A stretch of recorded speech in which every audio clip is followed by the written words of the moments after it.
अस्सलामु अलैकुम वरहमतुल्लाह। आप लोगों के लिए आज का एडीआर में से काफ़ी इम्पोर्टेंट टॉपिक, जिसको नेगोशिएशन, उसके mode as a mode of ADR, उसकी टेक्निक्स, स्किल्स इन्वॉल्व, उसकी टाइप्स, अप्रोचेस, ये सारा कुछ आज के लेक्चर में मैं डिस्कस करूँगा आप लोगों से, और उम्मीद करूँगा कि आप लोग इसे अच्छी तरह से पेपर के पॉइंट ऑफ व्यू से तैयार कर लें। फर्स्ट ऑफ ऑल, नेगोशिएशन का मैं आप लोगों को एक्सप्लेन कर चुका हूँ ऑलरेडी कि ये अल्टरनेट डिस्प्यूट रेजोल्यूशन का वो मोड है जिसमें कोई थर्ड पार्टी आउटसाइडर इन्वॉल्व नहीं। जिन दो पार्टीज़ के दरमियान डिस्प्यूट है वो आपस में बातचीत करके मामले को हल कर लेंगे और किसी एक एग्रीमेंट पे पहुंचेंगे। तो इसके मुताबिक डेफिनेशन आप लोगों ने याद रखनी है। Negotiation is a process by which two or more parties जिनके दरमियान कोई डिस्प्यूट है communicate and interact to reach a mutually acceptable agreement। दोनों पार्टीज या दो से ज़्यादा पार्टी हैं तो उन सब को जो चीज़ एक्सेप्टेबल होगी उस पे एग्री कर जाएंगे। ये प्रोसेस ऑफ नेगोशिएशन है। सिग्निफिकेंस क्या है इसकी? It serves as a primary mode of dispute resolution often used to avoid litigation and reach amicable solutions. Next फिर स्कोप एंड एप्लीकेबिलिटी देखते हैं नेगोशिएशन की कि ये कहाँ कहाँ एप्लीकेबल है, इसका स्कोप कितना है, ब्रॉडर है। फर्स्ट ऑफ ऑल, कमर्शियल और बिजनेस नेगोशिएशंस होती हैं जहाँ पे कॉन्ट्रैक्चुअल नेगोशिएशन है, मर्जर्स एंड एक्विजिशंस के पॉइंट ऑफ व्यू से देखा जाता है, वेंडर और सप्लायर एग्रीमेंट्स। अब जो कमर्शियल फील्ड है बिजनेस की, उसमें सेलर बायर के दरमियान जो एग्रीमेंट्स होंगे उनके उस पे जो नेगोशिएशंस होंगी। फिर मर्जर्स और एक्विजिशन का मतलब है कि एक कंपनी दूसरी में मर्ज होती है तो वो जो एग्रीमेंट्स होते हैं ये इन बिजनेस पे या कमर्शियल साइड पे नेगोशिएशन इस तरह के कॉन्ट्रैक्ट्स में एप्लीकेबल है। फिर लीगल और जुडिशियल नेगोशिएशंस क्या हैं कि सेटलमेंट्स होती हैं सिविल और क्रिमिनल केसेस में, प्ली बारगेनिंग होती है नैब के मैटर्स में, डेफिनेटली प्ली बारगेनिंग होती है क्रिमिनल केसेस में। प्री ट्रायल एग्रीमेंट्स हो जाते हैं कि अभी ट्रायल ही नहीं शुरू हुआ, दोनों पार्टीज आपस में बैठ के कोई राजीनामा कर लें या कोई भी म्यूचुअली एग्रीड कॉन्ट्रैक्ट पहुंच जाए, डिस्प्यूट जिससे रिजॉल्व होता हो, तो फिर केस के दौरान या जुडिशियल नेगोशिएशन जुडिशियल साइड पे भी हो सकती हैं। हमें नंबर 1 आपको पता लग गया कि इसका स्कोप या एप्लीकेबिलिटी नेगोशिएशन की कमर्शियल और बिजनेस कॉन्ट्रैक्ट्स के अंदर है। फिर लीगल मैटर्स, फिर लेबर एंड एम्प्लॉयमेंट नेगोशिएशंस। जितनी तरह के डिस्प्यूट्स हो सकते हैं हर डिस्प्यूट में नेगोशिएशन करवाई जा सकती है। ये आपको स्कोप और एप्लीकेबिलिटी के हवाले से मैं बता दूं तो उन डिस्प्यूट्स की हेडिंग्स हैं कि लेबर और एम्प्लॉयमेंट नेगोशिएशंस के सीबीए कलेक्टिव बारगेनिंग्स के दौरान, एम्प्लॉयमेंट कॉन्ट्रैक्ट्स के दौरान नेगोशिएशन होती है। मैं ये इतने पैसे लूँगा, मैं इतने फीस चार्ज करूँगा, मैं पर मंथ इतनी सैलरी पे नौकरी करूँगा, ये सारी क्या हैं? ये नेगोशिएशंस होती हैं। तो वर्क प्लेस पे जो नेगोशिएशंस होती हैं लेबर एंड एम्प्लॉयमेंट नेगोशिएशन की हेडिंग्स में लिखनी है। फिर इंटरनेशनल नेगोशिएशन, अगर इंटरनेशनल ट्रीटी होगा, ट्रेड एग्रीमेंट्स होंगे, पीस टॉक्स या कॉन्फ्लिक्ट रेजोल्यूशन होगा दो या दो से ज़्यादा स्टेट्स के दरमियान, तो उन्हें इंटरनेशनल नेगोशिएशन के हेड में लिख देना है। तो एप्लीकेबल नेगोशिएशन हर जगह ही है। आप जिस पार्टी से आपका झगड़ा है आप उससे डिस्कशन करके, नेगोशिएशंस करके एक एग्रीड टर्म्स एंड कंडीशन का पे पहुंच सकते हैं। तो आपने उन हेडिंग्स को याद रखना है कि किन किन हेड्स में नेगोशिएशन कराते हैं।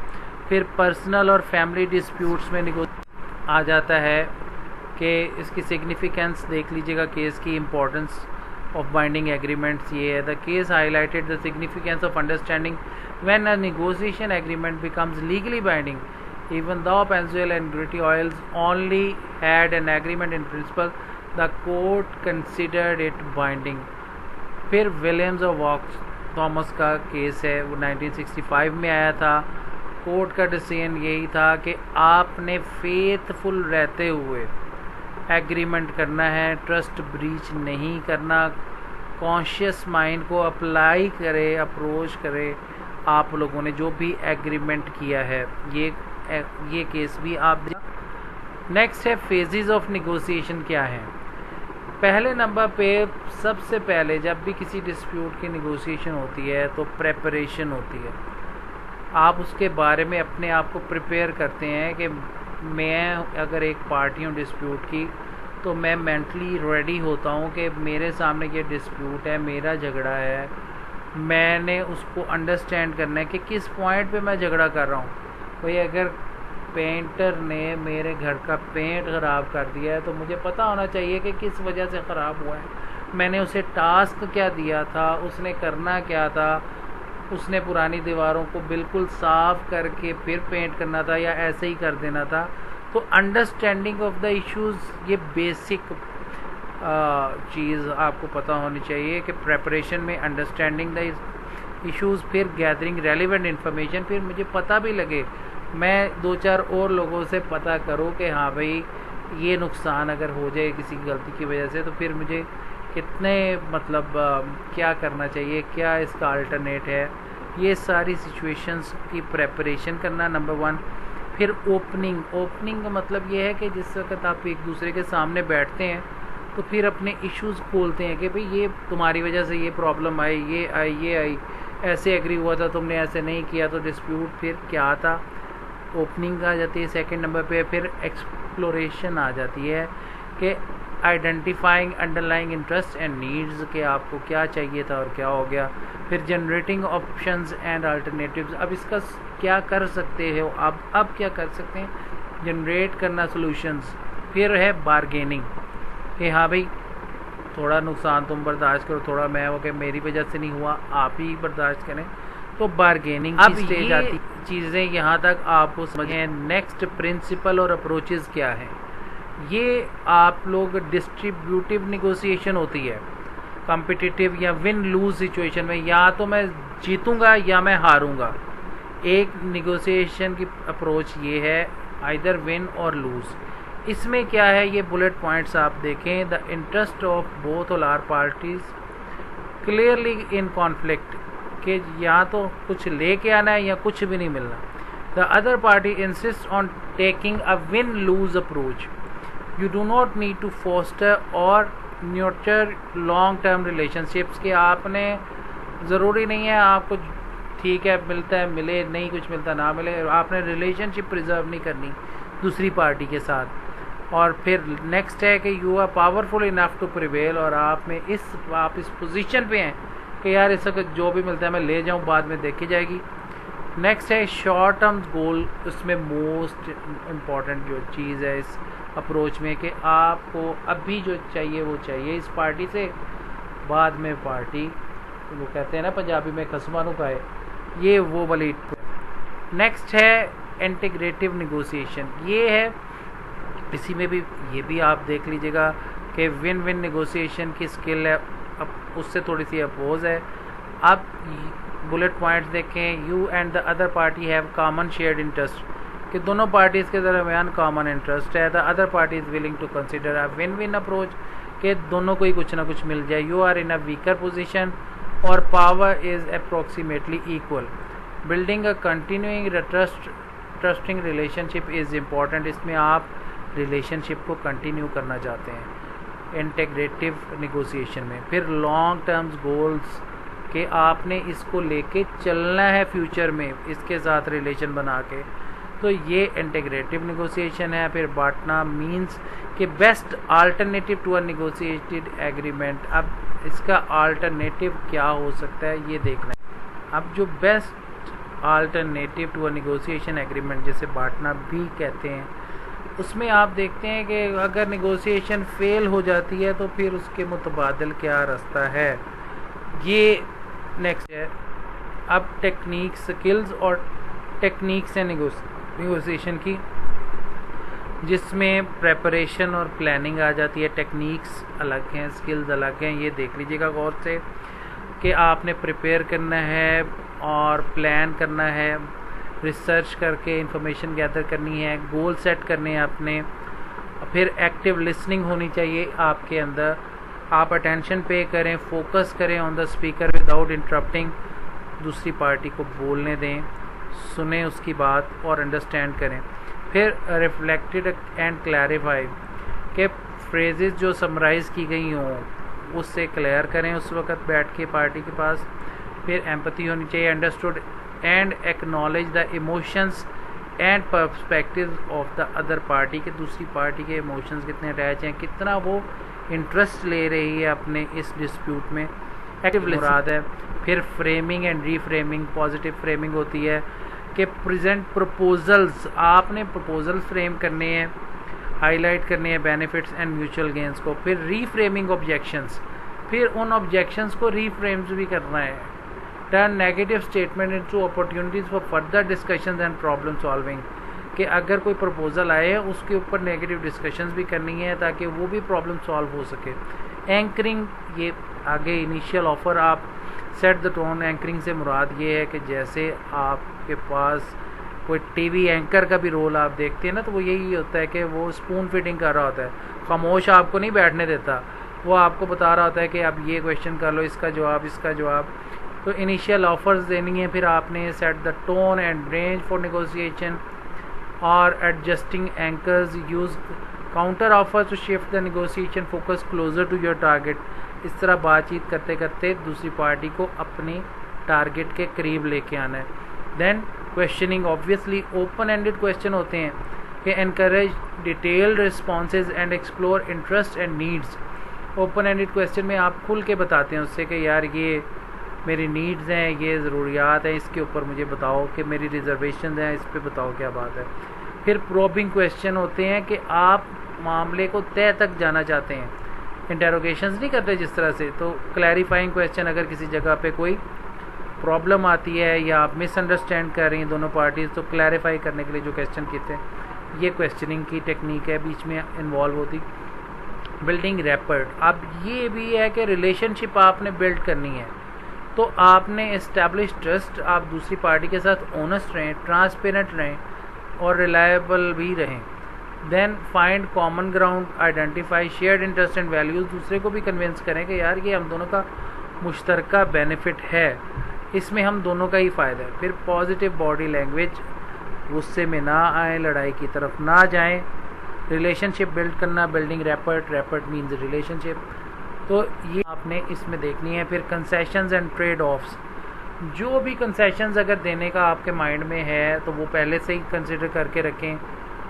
और फिर प्रॉब्लम सॉल्विंग है, कोलैबोरेटिव अप्रोच होनी चाहिए कि आपने सलूशन निकाल के उठना है। ऐसे नहीं है कि नेगोशिएशन के बीच में अच्छा यार खाया पिया और वापस चले गए, ऐसा नहीं होना।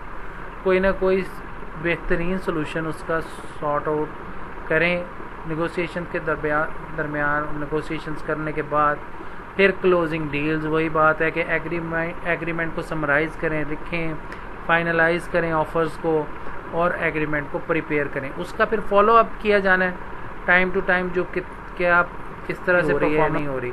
नेक्स्ट आता है स्किल्स ऑफ नेगोशिएशन। ये काफ़ी इंपॉर्टेंट होती है कि कम्युनिकेशन स्किल्स आपकी क्या है। यही अच्छे नेगोशिएटर की भी यही स्किल्स हैं और नेगोशिएशन की भी यही स्किल्स हैं। तो क्वेश्चन कोई भी आए तो आपने ये स्किल्स याद रखनी है। नंबर 1 कम्युनिकेशन स्किल्स होनी चाहिए कि वर्बल कम्युनिकेशन कर रहा है तो clearly articulate your thoughts, arguments and offers, बहुत क्लियर बात करें, ऐसे बेरबत सी बातें ना करें। नेक्स्ट है नॉन वर्बल कम्युनिकेशन में डेफिनेटली बॉडी लैंग्वेज आपकी, आई कांटेक्ट और फेशियल एक्सप्रेशन मैटर करते हैं। फिर लिसनिंग स्किल्स होती है, actively listen and respond appropriately to the other party. ये ना हो कि आजकल जो ट्रेंड चला हुआ है कि वो आपसे बातें कर रहे हैं, आपके डिस्प्यूट रिजॉल्व कराने, आप फ़ोन पे मैसेजेस चेक कर रहे हैं, टीचर आपको क्लास में पढ़ा रहा है लेकिन आप आपस में लगे हुए हैं और मैसेजेस या SMS या टेक्स्ट कर रहे हैं। फिर इमोशनल इंटेलिजेंस आप में होनी बहुत ज़रूरी है। इमोशनल इंटेलिजेंस में सेल्फ अवेयरनेस आ जाती है कि आपके अपने इमोशंस पे आपको कंट्रोल होना चाहिए। फिर एम्पैथी आ जाती है, understand and respond to the emotions of others, दूसरे को भी इमोशंस को ध्यान रखना है। इमोशनल रेगुलेशंस होती है, आपने काम रहते हुए कंपोज और मैनर में रहते हुए आपने डिसीजंस लेने होते हैं। तो इमोशनल इंटेलिजेंस सेकंड स्किल है। थर्ड है परसुएशन एंड इन्फ्लुएंस, अब लॉजिकल अगर आर्गुमेंटेशन करने हैं, use facts, data and logical reasoning to support your position. Then story telling, use narratives and example to illustrate your points. फिर reciprocity, उसमें leverage the principles of give and take to build goodwill. ये principle persuasion and influence बड़ी important. फिर problem solving skill होनी चाहिए आपकी analytical thinking होनी चाहिए, क्रिएटिविटी भी डेफिनेटली आप में होनी चाहिए, डिसीजन मेकिंग पावर भी होनी चाहिए। फिर कॉन्फ्लिक्ट रेजोल्यूशन के मीडिएशन फैसिलिटेट करें, डिस्कशंस करें and help parties find common ground. फिर de escalation, calm tense situations and reduce hostility. Next skill है स्ट्रेटेजिक थिंकिंग। अब कॉन्फ्लिक्ट रेजोल्यूशन में आपको कंप्रोमाइजेस भी करने पड़ते हैं दूसरी पार्टी के साथ। फिर स्ट्रेटेजिक थिंकिंग है, लॉन्ग टर्म विजन होना चाहिए, रिस्क असेसमेंट होनी चाहिए, अडेप्टेबिलिटी होनी चाहिए कि आप सिचुएशंस को हैंडल कर सकें और अडेप्ट कर सकें अपने आप को। रिस्क असेसमेंट करनी है और लॉन्ग टर्म विजन आपका होना चाहिए शॉर्ट टर्म बेनिफिट की। फिर पेशेंस आप में होनी चाहिए और परसिस्टेंस होने चाहिए। ये दोनों चीज़ें तो हर डिस्प्यूट को रिजॉल्व करने वक्त बहुत ज़रूरी है। नेक्स्ट आती है एथिकल जजमेंट। इंटेग्रिटी, रिस्पेक्ट और रिस्पॉन्सिबिलिटी, ये तीनों चीज़ें एथिकल जजमेंट में होनी चाहिए। आप लोग जो भी फैसला लेने लगें इन एस्पेक्ट्स को मद्देनज़र रखते हुए किसी भी कंक्लूजन पे पहुँचें। ये जो टेक्निक्स और स्किल्स हैं collectively enhance a negotiator's ability to navigate complex discussions, build strong relationships and achieve favorable outcomes। Last में चैलेंजेस आपको बताते चलें कि क्या आपको फेस करने पड़ते हैं। पावर इम्बैलेंसेस आती हैं, strategies to address and mitigate unequal power dynamic. Obviously negotiation का चैलेंज सबसे बड़ा ये है कि अगर कोई पावर में है तो वो विन कर जाएगा और दूसरी पार्टी से अपनी बात मनवा लेगा, तो पावर इम्बैलेंस पहला चैलेंज है। फिर कल्चरल डिफरेंसेस में सेकंड चैलेंज में आ जाता है। इमोशनल बैरियर्स आ जाते हैं, आप managing stress and overcoming negative emotions, ये चीज़ें एथिकल कंसिडरेशंस आ जाती हैं। ऑनेस्टी और ट्रांसपेरेंसी अक्सर हमारे यहाँ तो पाकिस्तानियों में बहुत ही कम पाई जाती है, लेकिन ये नेगोशिएशन का बहुत बड़ा चैलेंज इस वजह से है कि लोग ऑनेस्टली दूसरी पार्टी के सामने अपनी बात नहीं रखते, और फेयरनेस और इक्विटी ये एक और चैलेंज है। जो भी रिज़ल्ट निकालना है आपने वो फेयरली निकालना है, दूसरी पार्टी के साथ सामने रखते हुए, और इक्विटेबल आउटकम्स होने चाहिए कि आप उससे सब कुछ ही ना ले जाओ, किसी का बिला वजह नुकसान ना करो। कंक्लूजन की तरफ आते हैं, समरी कर दीजिएगा। Negotiation is a versatile and dynamic process essential in various context from commercial transactions to international diplomacy. Future trend क्या है? Increasing use of technology in negotiation, emphasis on ethical practice and integration of negotiation training in education and professional development। अब future trend यही है जो आप लोगों को पढ़ाया जा रहा है।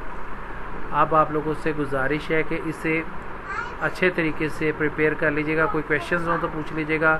अगर कुछ जो टाइप्स वगैरह है वो मैं आपको अलग से भी शेयर करा दूँगा। अप्रोचेस पे बेस करके टाइप्स ऑफ नेगोशिएशन बनती हैं। फ़ी अमान अल्लाह, अल्लाह ताला आपका हामी और नासिर हो।